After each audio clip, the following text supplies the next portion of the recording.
ไม่มีใครให้โอกาสผมเลย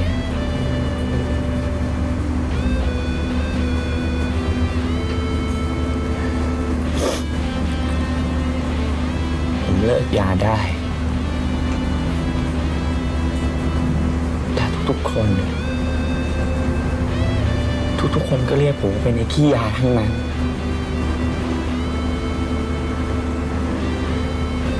ผมรู้ครับว่ามันเป็นสิ่งที่ไม่ดี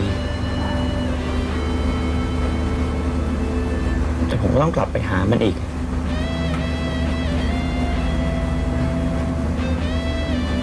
เพราะว่าสังคมนี้เขาไม่ให้โอกาสผมอีกแล้วครับ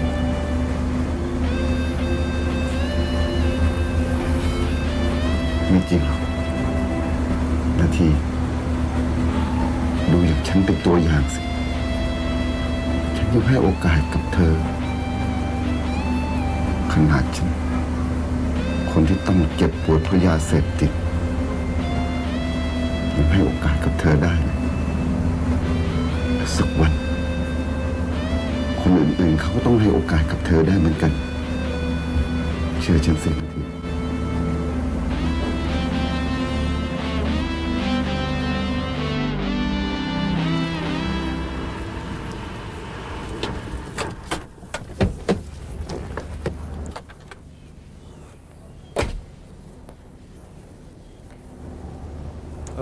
สวัสดีครับคุณแม่สวัสดีจ้าเอก ฟ้าอยู่ไหมครับอ๋ออยู่จ้ะเข้ามาข้างในก่อนสิมานี่เอกมาก็ดีแล้วนะแม่มีเรื่องอยากจะถามหน่อยเอกพอจะรู้ไหมว่าฟ้าเนี่ยเขามีเรื่องอะไรท่าทางเขาซึมแล้วก็ไม่พูดไม่จากับคนในบ้านเลยอ่ะกลับมาจากมหาวิทยาลัยก็หมกตัวอยู่แต่ในห้องอ่ะเอกพอจะรู้ไหมว่าเขาเป็นอะไรเฮ้แม่เป็นห่วงเขาจริงๆนะคงจะเป็นเรื่องเพื่อนเขานะครับ เพื่อนของเขาเลยจ้ะครับผมขอคุยกับฟ้าหน่อยได้ไหมครับ ได้สิจ้ะอยู่ข้างในเอกช่วยคุยกับฟ้าให้แม่ด้วยนะ ครับขอบคุณสำหรับความอบอุ่นที่ฟ้ามีให้ผมสักวันหนึ่งผมจะกลับมาหาคุณ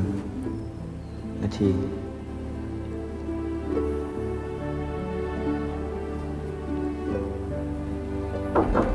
ฟ้า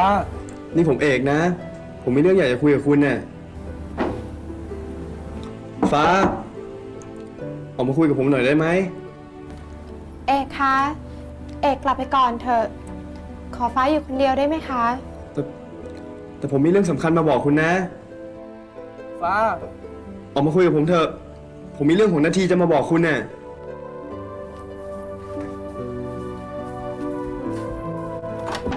นาทีทำไมคะนาทีทำไมคะเอก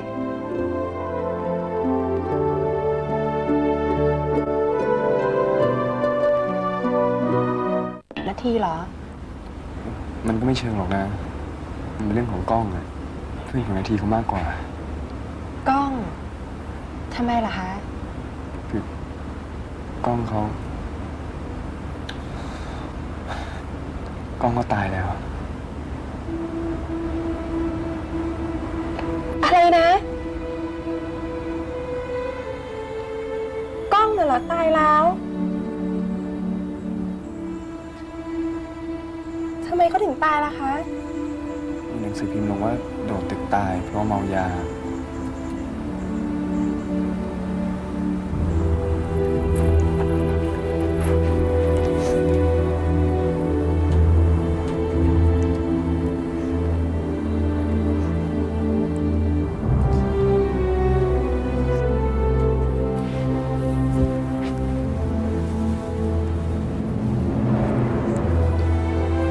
ฟ้าเป็นอะไรหรือเปล่าเขาตายตั้งแต่เมื่อไหร่คะ คืนถัดมาหลังจากที่เราไปเจอนาทีกัน แล้วนาทีล่ะคะ ก็นี่แหละที่ผมกำลังเป็นห่วงอยู่อะพอผมรู้ข่าวการตายของกล้องอะผมก็รีบไปหานาทีที่เราเจอแต่ก็ไม่มีใครเลยอะไม่รู้เขาหายไปไหนนี่เราจะทำยังไงกันดีล่ะคะเอกก้องตายไปอย่างเนี้ยนาทีเขาต้องเสียใจมากแน่ๆเลยอะนาทีเขาจะอยู่ได้ยังไงนี่เขาคงจะไม่คิดสั้นอย่างนั้นนะคะเอก คงไม่หรอกฟ้าเขาคงไม่คิดอย่างนั้นหรอก ฉันรักเธอแล้วรักหมดทั้งหัวใจ ใช่เป็นแค่เพียงเพื่อนกัน จะยืนยันว่ารักและจะขอผูกพัน จะอยู่เคียงกันเสมอ แต่หากว่าใจเธอไม่เป็นเหมือนกัน อย่ากังวลเลยนะเธอ สิ่งดีๆที่ฉันเคยมีให้เธอ จะยังคงเดิมตลอดไป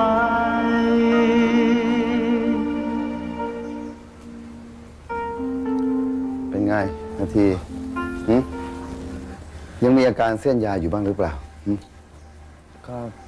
ยังมีอยู่บ้างนิดหน่อยนะครับ แต่ผมพยายามทนอยู่ครับ ดีแล้วต้องอย่างนี้สินะ สารวัตรครับ ผมมีเรื่องอยากจะปรึกษาสารวัตรเรื่องหนึงครับ เอาสิ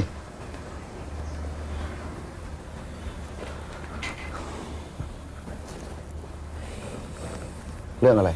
ว่ามาเลย เรื่องไอ้วุฒิครับ เรื่องไอ้วุฒินี่เธอยังคิดจะแก้แค้นไอ้วุฒิอยู่อีกเหรอฮะ ครับสารวัตร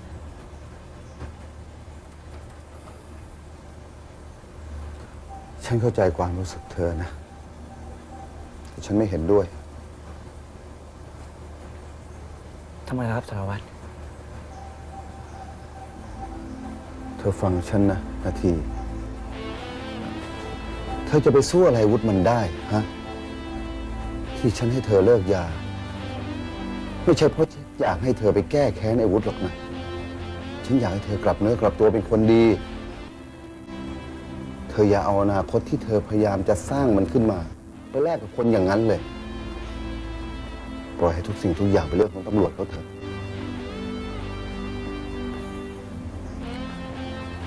แล้วการถ่ายของกล้องล่ะครับสารวัตร นาที การตายของกล้องเนี่ยจะไม่เปล่าประโยชน์หรอกถ้าเธอทำตามที่ฉันขอร้อง แล้วอีกอย่างกล้องเขาอยากให้เธอกลับเนื้อกลับตัวเป็นคนดี แต่ถ้าเธอยังคิดจะแก้แค้นอยู่อย่างเงี้ย ความตั้งใจของกล้องเขาก็ไร้ความหมาย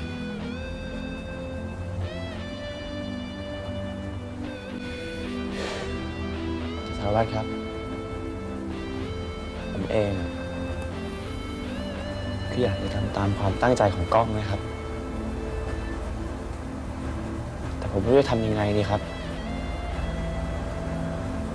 ผมไม่รู้จะเริ่มยังไง ตอนนี้ผมอยู่ตัวคนเดียวแล้วนะครับ ผมไม่รู้จะเริ่มยังไง ก็ไม่รู้จะไปเริ่มต้นที่ไหนด้วย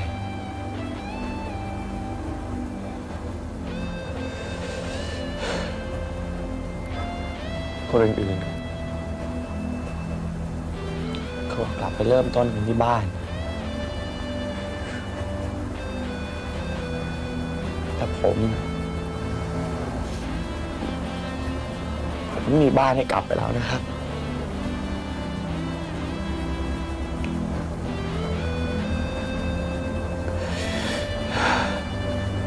แม่ของผม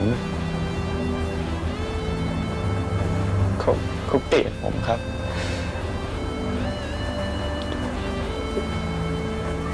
แม่เขายังไม่ให้อภัยผมนะครับ นาที เรื่องแม่เธอ คงไม่ต้องพูดแล้วนะ ฉันไปหาแม่เธอมา เราไปหาแม่มาแล้วเหรอครับ แม่ว่ายังไงบ้างครับ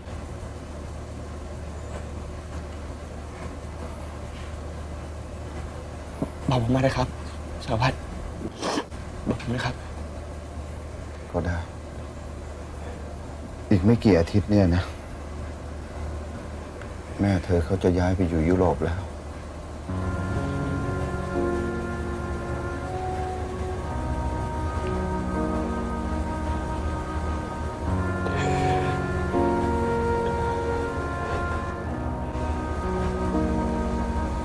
แม่ไม่สนใจผมแล้วจริงๆ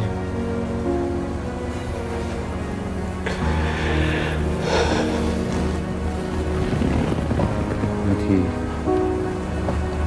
คงไม่อย่างนั้นหรอก แม่เธอเนี่ยเขาอาจจะมีเหตุผลอะไรบางอย่างก็ได้นะ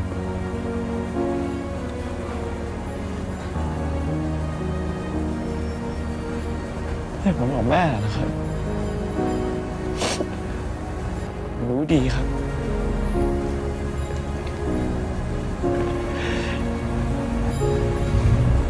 แม่เขาไม่ให้โอกาสผมอีกแล้วไงครับ ชีวิตผมมันไม่เหลืออะไรอีกแล้วอะ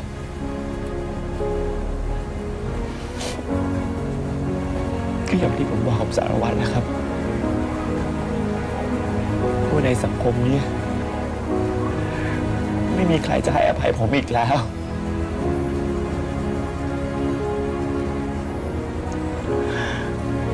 แม่ของผมเอง ยังไม่ให้อภัยผมเลย แล้วคนอื่นก็จะไม่ให้โอกาสผมทำไม นาที แล้วคนรักของเธอล่ะก้องเคยบอกกับฉันว่า คนรักของเธอ เขารอให้เธอพิสูจน์ตัวเองไม่ใช่เหรอ ฟ้าเหรอครับ คงไปนไม่ได้แล้วล่ะครับ ผมทำให้เธอเสียใจมาก แล้วผมก็ทำให้เธอผิดหวังมากด้วยแต่ผมไม่มีทางให้โอกาสผมอีกแล้วครับ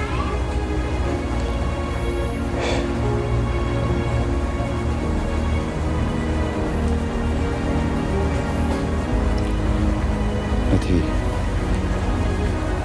ฉันนึกอะไรออก ถ้าเธอคิดว่าสังคมนี้ไม่ให้โอกาสกับเธอ เธอก็ไปหาสังคมใหม่สิ ฉันได้รับคำสั่ง ให้ไปรับราชการที่จังหวัดลำปางเธอไปอยู่กับฉันนะ ที่นั่นจะให้สังคมใหม่กับเธอ จะทำให้เธอได้เริ่มชีวิตใหม่ แต่ว่าเธอต้องลืมทุกสิ่งทุกอย่างที่เป็นอดีตของเธอให้หมด ทิ้งทุกอย่างไว้ที่นี่ ไม่งั้น เธอจะเริ่มชีวิตใหม่ไม่ได้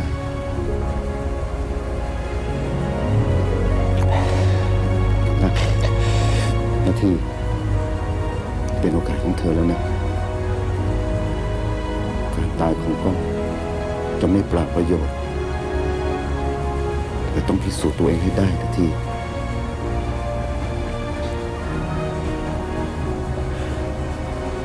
ครับ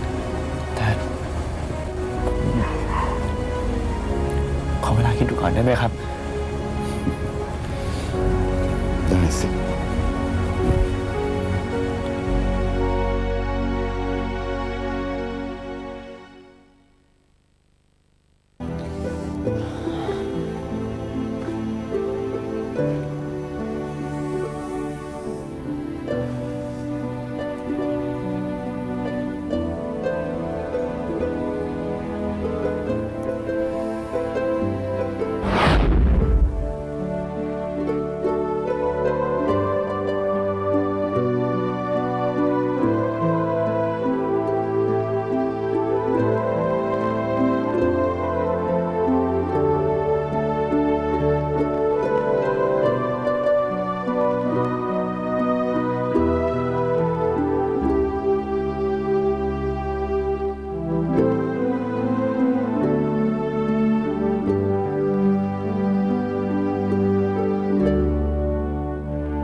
อะไรแล้วแน่นะ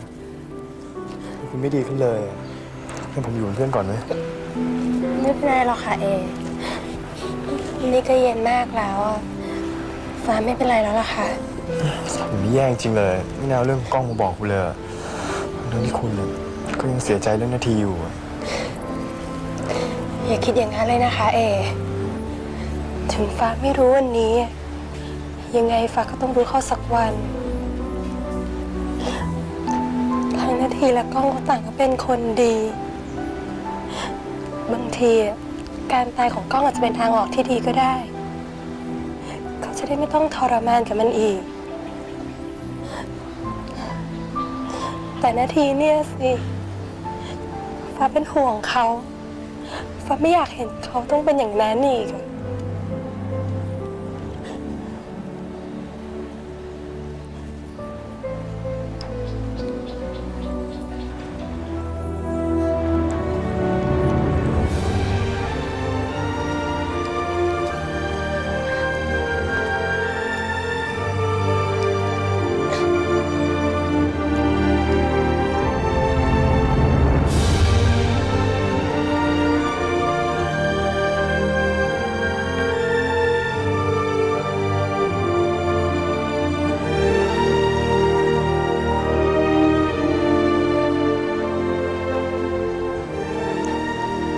สักวันหนึ่ง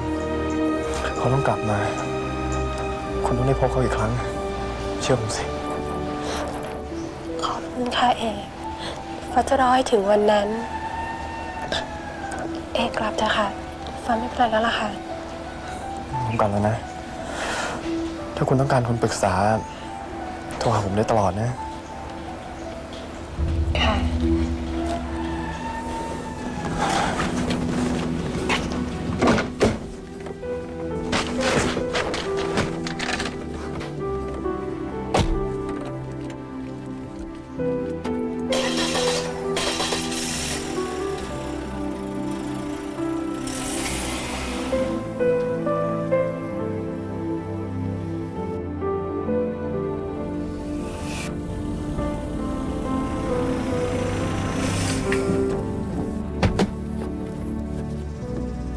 ที่นาทีแกมาอยู่ได้ไงอะหรือว่าแกมาหาฟ้าแกมาหาเขาทำไมอะ ฉันมีเรื่องอยากจะบอกกับฟ้า เรื่องอะไร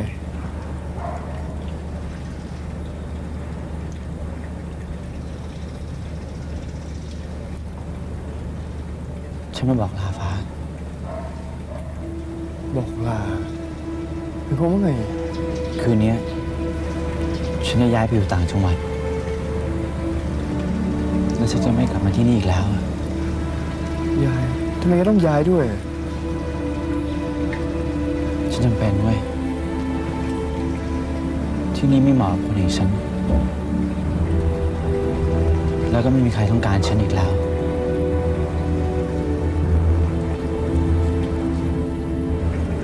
แม้แต่ฟ้า ฉันไม่คู่ควรกับเขาเอง ฉันจำเป็นต้องไป แต่ก่อนที่ฉันจะไป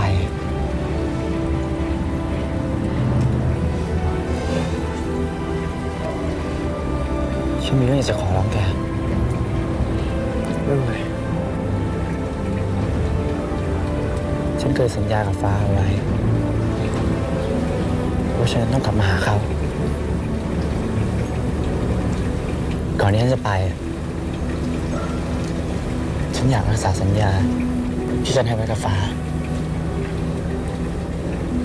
แล้วแกจะให้ฉันทำอะไรให้ คืนนี้3 ทุ่ม ฉันอยากให้แกพาฟ้ามาหาฉัน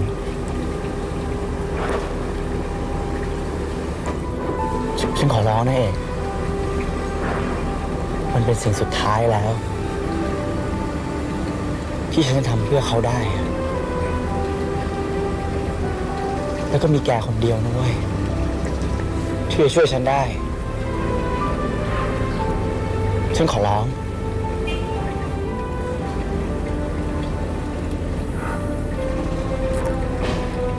พาฟ้าไปเจอแกที่ไหน ฟ้าเขารู้ เขารู้ดี ว่าฉันจะรอเขาอยู่ที่ไหน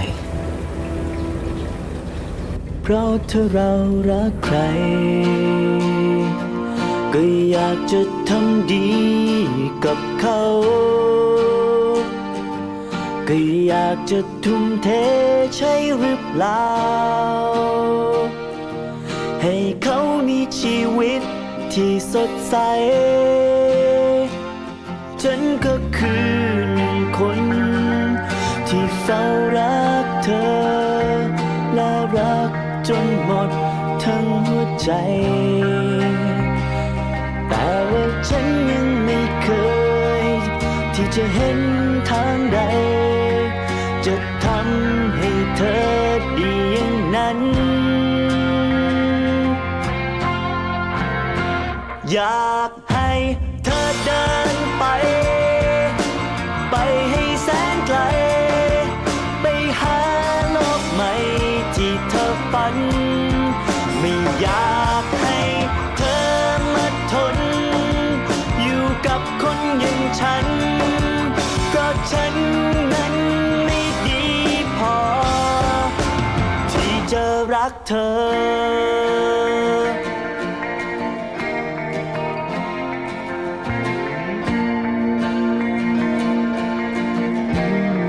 ฉันฝันจะทำเพื่อเธอ จะเก็บดวงตะวันที่สดใส แต่หากมีความจริงนั้นไม่ใช่ ไม่เห็นแม้ดวงดาวจะส่องทาง ฉันก็คือหนึ่งคนที่เฝ้ารักเธอ และรักจนหมดทั้งหัวใจ แต่ว่าฉันยังไม่เคยที่จะเห็นทางใด จะทำให้เธอดีอย่างนั้น อยากให้เธอเดินไป ไปให้แสนไกล ไปหาโลกใหม่ที่เธอฝัน ไม่อยากให้เธอมาทน อยู่กับคนอย่างฉัน เพราะฉันนั้นไม่ดีพอ ที่จะรักเธอ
ฮัลโหล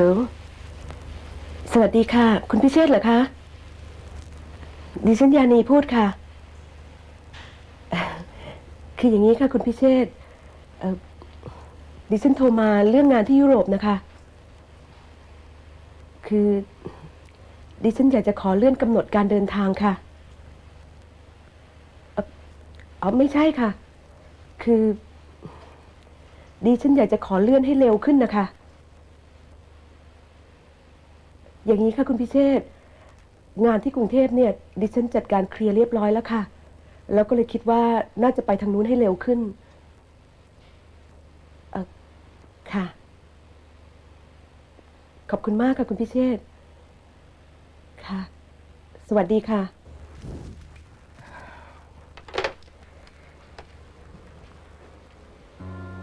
นาที แม่ครับ มาทำอะไรที่เนี่ย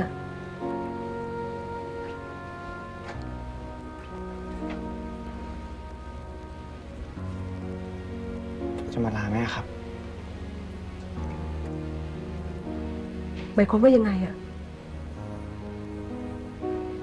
คืนนี้ผมจะย้ายไปอยู่ลำปางครับ ไปพร้อมกับสารวัตรพงษ์แล้วก็ ผมก็เลยอยากมาพบแม่เป็นครั้งสุดท้ายครับ ก็ไม่จำเป็นนี่ถ้าอยากไปก็ไปเลยสิ ไม่เห็นจำเป็นต้องมาพบหน้ากันอีก แม่ครับ ผมขอแล้วครับ หลังจากครั้งนี้ แม่ก็จะไม่มีโอกาสได้เห็นหน้าผมอีกแล้วครับ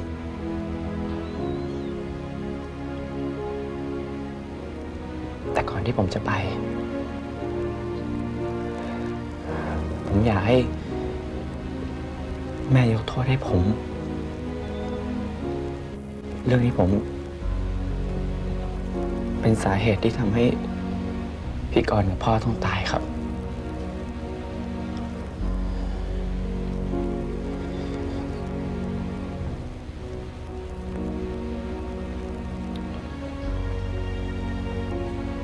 ไม่เป็นไรครับ